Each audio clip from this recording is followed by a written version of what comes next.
राम राम. मी Prakash Mahajan and Mahajan YouTube चॅनलसाठी आपला सर्वांना मी पुन्हा विनंती करतो की माझं चॅनल आपण जास्तीत जास्त लोकांनी सबस्क्राईब करावं. गेली काही दिवस झाले वर्तमानपत्र, प्रसार माध्यमं यामध्ये एक विषय गाजतोय, तो म्हणजे E20.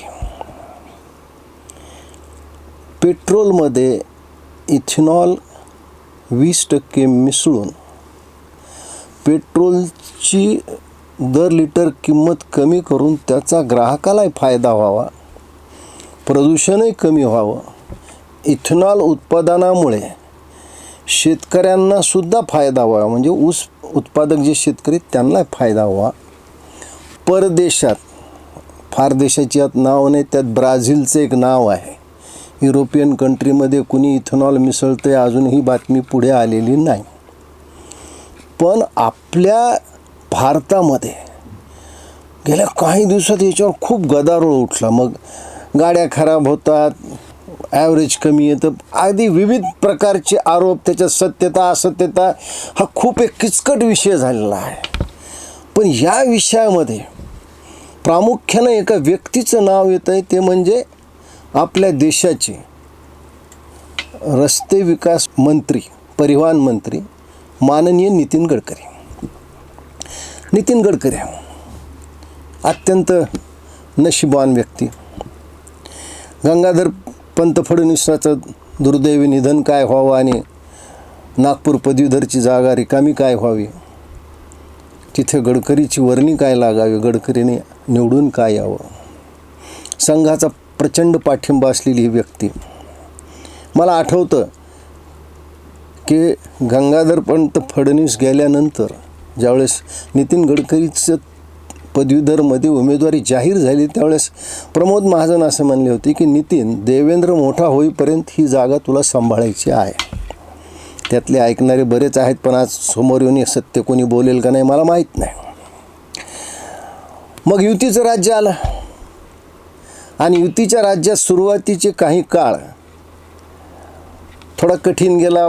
म्हणजे युतीचं काय बहुमत वगैरे झाल्यानंतर नितीन गडकरीकडे सार्वजनिक बांधकाम खातं आलं. तो काळ म्हणजे जागतिकीकरणाचा काळ 90 नंतर झालेला, त्याच्यामुळं प्रगतीसाठी खूप वाव. आणि मग नितीन गडकरीला जो वाव मिळाला त्यात त्यांनी काम खूप करून दाखवलं. विशेषतः मुंबईत जे त्यांनी 54-55 फ्लायओव्हर केले. त्यांच्याच काळात मुंबई पुणे हा एक्सप्रेस वे झाला. ते मोठ्या अभिमानाने सांगतात की मी रिलायन्सचं टेंडर किंवा रिलायन्सला टेंडर न देता ते रद्द करून मी इतरांना टेंडर वाटली. बाळासाहेबांची इच्छा होती, म्हणजे बाळासाहेब ठाकरे यांची इच्छा होती की ते रिलायन्सला द्यावं. आता यामध्ये प्रमोद महाजन नितीन गडकरीच्या पाठीमागे खंबीरपणे उभा राहिले आणि प्रमोद महाजननं नितीनजीला हे सांगितलं होतं की नितीन, तुला ज्याला टेंडर द्यायचं ते दे, मी बाळासाहेबांना समजून सांगतो. पण प्रमोदजीला बहुधा ते हे श्रेय देताना कुठं दिसले नाहीत. आणि मग त्याच्यातून मग IRB, मग ते पूर्ती बिरती, हे सगळे पुढचे प्रकार झाले. आता हा माणूस नशिबान कसा की 2004 साली विधानसभेत आणि लोकसभेत महाराष्ट्रातून भाजपला आणि शिवसेना युतीला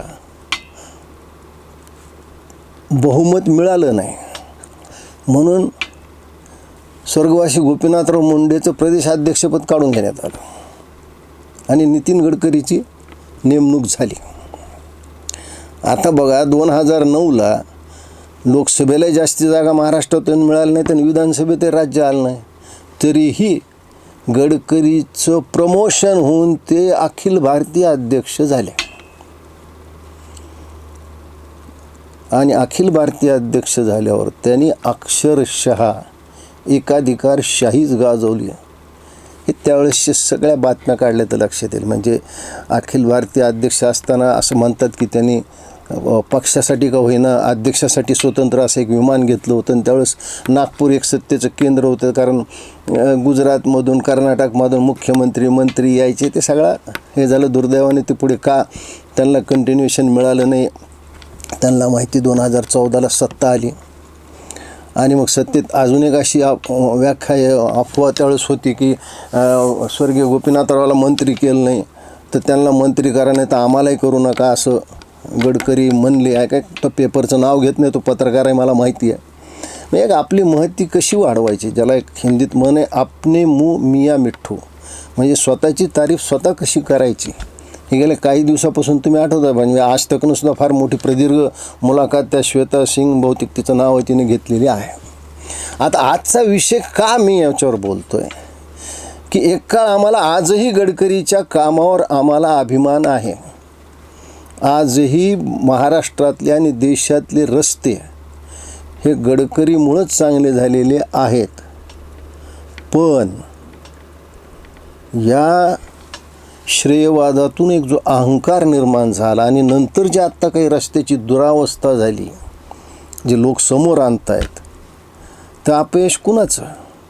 आणि मग गडकरीच्या स्वभावात ते जे काही मी काम करून दाखवलं, एक जो स्वाभाविक माणसाला येतो. आता मोठा माणूस असल्यामुळे लोक त्याला स्पष्ट वक्ता म्हणतात, पण विषय वेगळा आहे.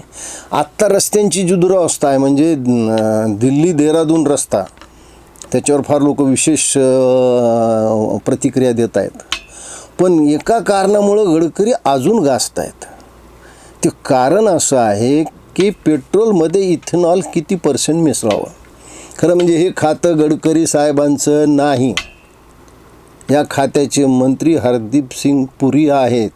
ते याच्यावर चक्कार शब्द बोलत नाहीत. एक प्रकारे गडकरीने आपल्या ज्येष्ठतेचा फायदा घेऊन हरदीप सिंग पुरीच्या खात्यात आक्रमणच केलं असं म्हणायला हरकत नाही.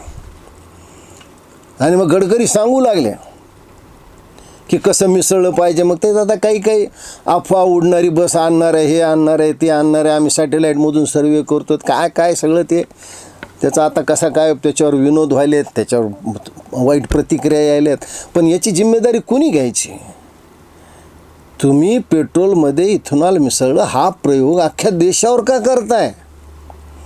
तुम्ही ठराविक गाड्या करून प्रयोगानंतर तो यशस्वी झाल्यानंतर ते उत्पादन तुम्ही बाजारात आणायला पाहिजे होतं. आज गाड्याचं मायलेज कमी झाले खुद्द तुम्हीच मान्य करतायत.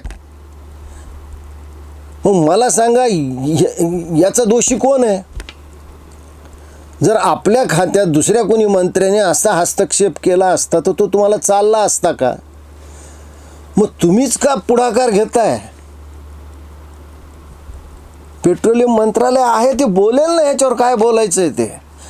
बरं, इथेनॉल मिसळल्यानंतर आम्हा ग्राहकांना काय फायदा झाला आहे. तो तर काही फायदा होताना दिसत नाही. उलट आमचं मायलेज कमी झालं ते नुकसान आहे. इथेनॉलमुळं इंजन लवकर खराब व्हायलं ते नुकसान आहे. बरं सांगा कुणी आम्हाला, आम्ही बोलू. ज्या धमकीवाजा भाषेत गडकरी आज बोलतायत, कशामुळं. माझ्या मुलांच्या याच्यावर कोणी जर आर्थिक याच्यावर बोलला तर मी त्यांना कोर्टात खेचेन. अरे बाबा, कोर्टात खेचायची भीतीनं लोकांनी बोलायचंच नाही का. कुणीतरी तो आकडेवारी काढून दिलेली आहे की यांचा काहीतरी 0.060% हिस्सा आहे. तो जो हिस्सा पूर्ण देशाचा काढला तर यांच्या वाट्याला दरवर्षी 1,05,00,000 लिटर इथेनॉल येतं. एवढं मोठं इथेनॉल हे काही कमी नाही आहे. सांगताना तुम्ही सांगता की आमचा वाटा 0.07 आहे, पण तो जर इकडे आकडेमोड केली तर ते 1 कोटीच्या वर लिटरमध्ये जातं. मग मला सांगा गडकरी साहेब, मध्यंतरी गोमांस वाहतुकीवरही तुमच्यावर आरोप झाले. तुम्ही त्या समंजसपणे भूमिका घ्यायला पाहिजे होती. तुम्ही ज्या समजुतीनं बोलायला पाहिजे होतं, न बोलावता तुमचं तोल ढलत चाललं आहे. तुम्ही लोकांना धमक्या देऊ लागलेल्या आहेत. मग आम्हालाही तुमचं समर्थन कसं करावं हा प्रश्न पडतो ना. जसं मी म्हणलं की गडकरी साहेबांमुळे देशातल्या रस्त्यांची स्थिती खूप सुधारली, पण गडकरी साहेबांमुळं नसलेला इथेनॉल आमच्या माथी का मारताय.